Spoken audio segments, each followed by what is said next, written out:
Hi everyone, I'm wearing a hat indoors right now because my hair is a hot mess, but something that's more important than my hair is that it has been revealed that Justice Clarence Thomas's wife, Jenny Thomas, has attended the January 6th protests, the January 6th rally. Now this was before the Capitol insurrection, so she actually left before the insurrection, but still this is pretty monumental news as she went there to protest the election of Joe Biden. Now, this is obviously important for many reasons, but I'll start with this. Clarence Thomas, not only is it the Supreme Court, which is obviously the truth seeking institution, a sacred institution, but Clarence Thomas is someone who's very revered, not just in conservative circles, and especially after the death of Antonin Scalia, but he's also seen as a truth seeking missile. He's not really someone who wants a lot of public appearances, not someone who really wants to make the news. He rarely does any interviews and rarely speaks publicly. So he's someone that is very reserved, very intellectual, and people have always respected him because everyone believes that he obviously takes the institution extremely seriously. However, the fact that the wife of a apparent truth-seeking missile has went to protest the election of 2020, essentially protesting truth, that should be something that's scary for a lot of people. Now, a couple of things. So, Jenny Thomas wanted to so all of this news came out on New York Times, on Politico, on The New Yorker, and Jenny Thomas did an interview to kind of set it clear, set the message straight, to make sure that Clarence Thomas's reputation isn't really being attacked, and to also make sure that his votes in the Supreme Court don't really correlate with her personal views. So she said in the interview how they share many of the same ideals, principles, and aspirations for America, but they have separate careers and they have their own ideas and opinions too. Now, this quote was said to kind of appease the crowd, to make sure the purpose of it was just to make sure that the news audience is like, okay, this isn't that big of a deal. Yet it feels like the quote is like doing like a 180, because the quote starts with how they share many of the same ideals, principles, and aspirations for America. That is not something you want to say on the news after it has been revealed that you went to the January 6th rally. And though this was before the insurrection really happened, before the rioters went inside the Capitol, it's still shocking that she went out of her way to really protest the election of 2020 when, we all know that it hasn't been rigged. It's not something that has been stolen, even though that's what President Trump has been saying for forever now.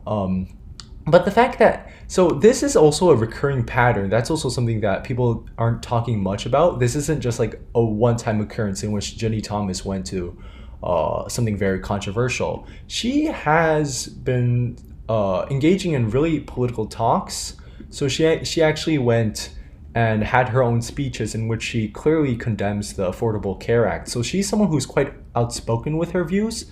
So for her to go on the press and say, hey, Clarence Thomas and I, we have some similar aspirations for America. That's something you don't want to say, especially when your husband is like such a revered person in the Supreme Court. And this should worry a lot of people. If there was like a lot of evidence to show that the way Clarence Thomas votes in the Supreme Court has no correlation with Jenny Thomas, I guess this shouldn't be that big of a deal. But the fact is that there is proof for the other argument. So I'm not sure if you guys remember, but during, I guess, the January 6th investigation, there was like a subpoena to make sure that, a lot of the information regarding the election and regarding the events of January 6th are revealed. And Trump went out of his way trying to block this subpoena, and it eventually went to the Supreme Court. Now, the Supreme Court blocked President Trump's request, but this was an 8-1 vote. So there was one person who was in the dissent, and you can guess who that was. That was Justice Clarence Thomas. And now, obviously, you can see some correlations. Now, you could kind of say something like, Justice Thomas, the larger argument could be Justice Thomas is petty, and he's still upset about what happened during his confirmation trials, and he's still mad at Joe Biden. That's really just, I don't really want to engage much into that. I guess that's possible discourse, but I just don't think that that's too engaging. I don't think that's too intellectual because now we're just speculating.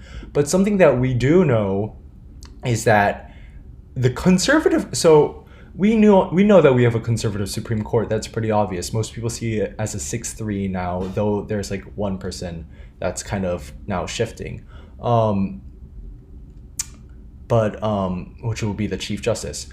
However, so because of the fact that there is a conservative Supreme Court, we remember the time when there was kind of discourse among the Democrats saying that they might consider packing the court, and that was a huge controversy during the election of 2020. That was something that a lot of conservatives caught on and say, hey, you can't vote for Biden because he's just going to add so many people to the Supreme Court, and it's not going to be fair because it's just going to give the Democrats the upper hand. That obviously hasn't happened yet.